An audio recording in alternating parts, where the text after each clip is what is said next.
ನಿಮ್ಮೆಲ್ಲರಿಗೂ ಈಗಾಗಲೇ ಗೊತ್ತಾಗಿದೆ. ಅದು ಭಾರತದ ಇತಿಹಾಸದಲ್ಲಿಯೇ ಒಂದು ಕಪ್ಪು ಚುಕ್ಕೆ ಅಥವಾ ಕರಾಳ ದಿನ. ಅಲ್ಲಿ ಹೋಗಿರ್ತಕ್ಕಂಥ ಪ್ರವಾಸಿಗರಲ್ಲಿ ನಮ್ಮ ಕನ್ನಡಿಗರು ಇದ್ದರು, ಬೇರೆ ನಮ್ಮ ದೇಶದ ಇನ್ನುಳಿದ ರಾಜ್ಯದ ಎಲ್ಲ ಪ್ರಜೆಗಳು ಇದ್ದರು. ಸಾವು ಬರೋದು ಸಾಮಾನ್ಯ, ಎಲ್ರಿಗೂ ಸಾವು ಖಚಿತ.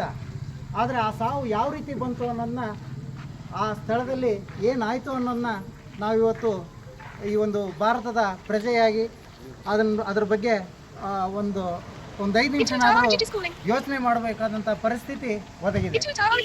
ಇಂಥ ದುರ್ಘಟನೆಗಳು ನಡಿಲೇಬಾರ್ದು, ಆದರೂ ಸಹ ನಡೆದಿದೆ.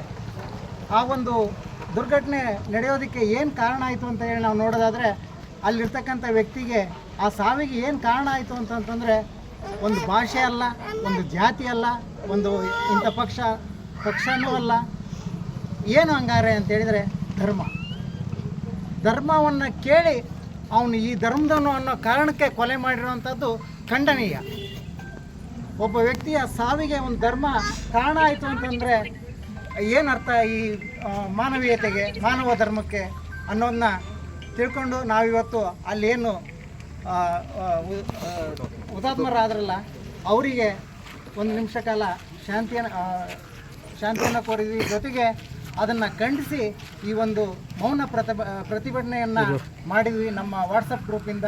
ಇದು ಎಲ್ರಿಗೂ ಸಂದೇಶ ಮುಟ್ಟಬೇಕು. ಪ್ರತಿಯೊಂದು ರಾಜ್ಯ, ಜಿಲ್ಲೆ, ದೇಶದಾದ್ಯಂತ ಇಂಥ ಜಾಗೃತಿ ಮೂಡಬೇಕು. ಭಾರತೀಯರ ಆ ಒಂದು ಏನು ಭಾರತೀಯತೆ ಅನ್ನೋದು ಏನೈತಲ್ಲ, ಅದನ್ನು ಎತ್ತಿಡಿಯೋದಕ್ಕೋಸ್ಕರ ಇಂಥ ಎಲ್ಲ ಮೌನ ಪ್ರತಿಭಟನೆ ಅಥವಾ ಉಗ್ರ ಪ್ರತಿಭಟನೆ ದೇಶವ್ಯಾಪಿ ಬಂದು ಎಲ್ಲರೂ ಜಾಗೃತಿ ಆಗಬೇಕಂತ ಹೇಳಿ ಈ ಮೂಲಕ ತಮ್ಮೆಲ್ಲರಿಗೂ ವಂದನೆಯನ್ನು ಸಲ್ಲಿಸಿ ನನ್ನ ಮಾತುಗಳನ್ನು ಮುಗಿಸ್ತಾ ಇದ್ದೇನೆ.